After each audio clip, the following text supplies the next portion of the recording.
नमस्कार दोस्तों, स्वागत है आप सभी का आप ही के चैनल में। दोस्तों, बजट में अब सिर्फ 2 दिन बचे हैं और आज का वीडियो ऑलमोस्ट सारे अपडेट्स कवर करने वाला है जो भी अभी तक हमें इनसाइट्स आए हैं डिफरेंट मीडिया हाउसेस से या फिर गवर्नमेंट के इनसाइट्स जितने भी अभी तक स्प्रेड आउट हुए हैं, सब कुछ आज डिस्कस करेंगे क्योंकि इसके बाद फाइनल बजट बस आ ही जाएगा। सबसे पहले बात करते हैं टैक्स स्लैब्स की, क्योंकि सबसे ज़्यादा डिस्कशन इसी के ऊपर हो रहा है कि गवर्नमेंट ऑफ इंडिया इस बार 30% जो टैक्स है, जो सबसे हाईएस्ट टैक्स रेट है, वो कौन से स्लैब पे लेके आएगा। क्या वो 15 लाख के ऊपर जैसे अभी तक लगता आ रहा है वैसे ही लगता रहेगा, या फिर गवर्नमेंट ऑफ इंडिया इस बार कुछ बेनिफिट उसमें देने वाली है। चलिए शुरू करते हैं।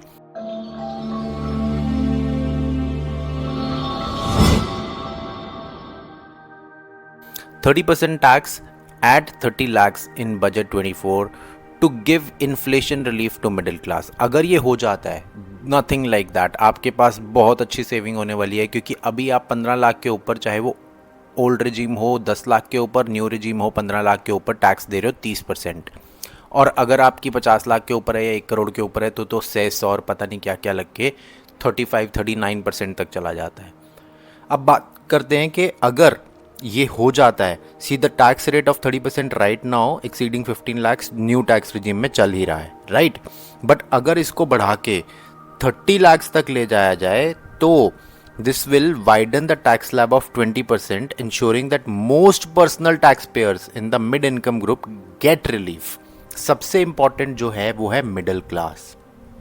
इस बार अगर गवर्नमेंट की अच्छी परफॉर्मेंस नहीं हुई है लोकसभा इलेक्शन में, तो वो मिडिल क्लास का उनको वोट ना करना है, ये गवर्नमेंट को समझ आ चुका है। अब अगर फाइनेंस मिनिस्टर अनाउंस कर देते हैं कि हम टैक्स स्लैब्स में रेट कट कर रहे हैं या फिर उनको और रैशनलाइज कर रहे हैं, ठीक है, हम नहीं कह रहे कि आप रेट कट कीजिए, आप उसकी रेंज को बढ़ा दीजिए।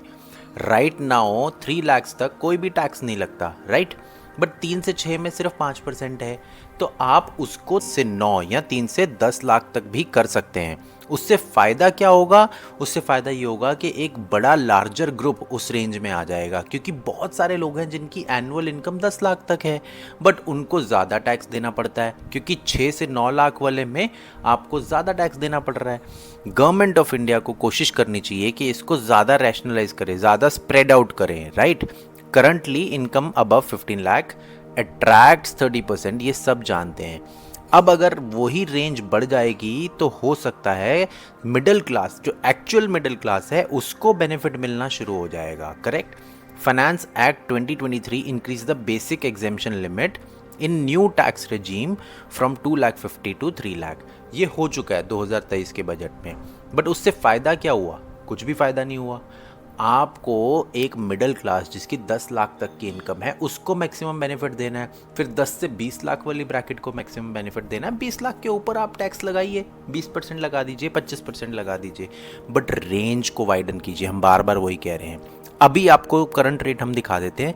3 लाख तक कोई टैक्स नहीं है, 5% लगता है आपको 6 लाख तक, 10% 9 लाख तक, 15% 12 लाख तक, और 20% 15 लाख तक, और 30% 15 लाख के ऊपर। अब इसी को ही अगर हम चेंज कर दें और यहाँ पर 3 से 6 की जगह कर दें हम 3 से 9, ठीक है, 5%, तो 9 लाख वाला जो 10% था वो कम हो गया, वहाँ पे टैक्स आपका 5% से बच गया।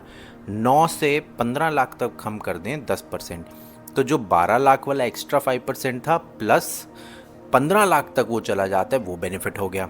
अब अगर आप 15 लाख से लेके 20 लाख तक 20% कर दें तो वहाँ पे आपको टोटल 10% की सेविंग हो जाएगी, और 20 लाख से लेके 25 लाख तक आप कर दीजिए 25%, और 25 लाख के ऊपर आप लगा दीजिए 30%, या फिर 20 से 30 लाख के बीच में भी आप सीधा फ्लैट 25% कर सकते हैं, और 30% जो है वो 30 लाख के ऊपर कर सकते हो, क्योंकि आपको एक रेंज बड़ी करनी है। आप रेट कट नहीं कर रहे, आप सिर्फ रेंज बड़ी कर रहे हो, इनकम की रेंज बड़ी कर रहे हो, आप रेट कट बिल्कुल नहीं कर रहे, ठीक है।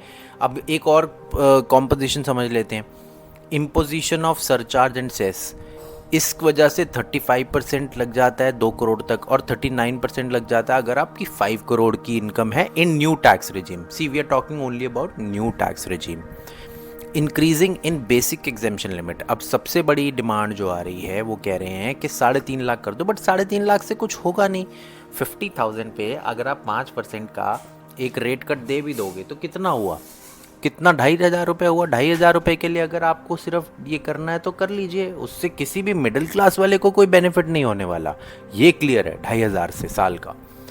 Widening of tax slab for 20% tax rate will definitely give momentum. देखिए ये बहुत ज़रूरी है और इसी से ही फ़ायदा होने वाला है। तो अभी तक हमने समझा टैक्स स्लैब्स को। अब बात कर लेते हैं एटीसी की डिडक्शन। आप में से बहुत लोग सोच रहे होंगे कि एटीसी को तो इन्होंने टच ही नहीं किया ना आफ्टर 2014 इलेक्शन, इस बार कर सकते हैं। अगर इनको थोड़ा सा भी चेंज लेके आना है ओल्ड टैक्स रिजीम में तो एटीसी से बढ़िया सेक्शन कोई नहीं हो सकता। हाँ, अगर ये एज एन एटीसी को फ्रेश न्यू टैक्स रिजीम में ले आए तो हो सकता है कि वो 1.5 लाख ही रहे, उससे ज़्यादा ना बढ़े, बट न्यू टैक्स रिजीम में रेट्स कम है तो हो सकता है कि बेनिफिट वहाँ पे मिलने लग जाए, तो ये भी हो सकता है। अब देखना ये होगा कि गवर्नमेंट ऑफ इंडिया के दिमाग में स्टैंडर्ड डिडक्शन को लेके क्या चल रहा है, क्योंकि उन्होंने 50,000 ऑलरेडी दे रखी है which is kind of less. हो सकता है कि इसको आप बढ़ा के सैलरीड क्लास के लिए 1 लाख तक ले जाएं या 60,000 ले जाएं या फिर 70,000 ले जाएं। मतलब इसमें डायरेक्ट डिडक्शन है ना, इसमें आपको कुछ नहीं करना, आपको कोई सेविंग नहीं दिखानी, ये डायरेक्ट डिडक्शन देती है गवर्नमेंट ऑफ इंडिया। तो हो सकता है कि इसको भी बढ़ा दिया जाए, या अगर कंजम्पशन को बूस्ट करना है तो कंजम्पशन को बूस्ट करने के लिए एटीसी को न्यू टैक्स रिजीम में भी लाया जा सकता है। ये कुछ इंपॉर्टेंट अपडेट्स थे टैक्स स्लैब को लेके। अब बात कर लेते हैं कि गवर्नमेंट का कैपेक्स कैसा होगा, इनकम टैक्स चेंजेस क्या क्या हो सकते हैं, क्योंकि टैक्स स्लैब और इनकम टैक्स रेट कट दोनों अलग चीज़ें हैं।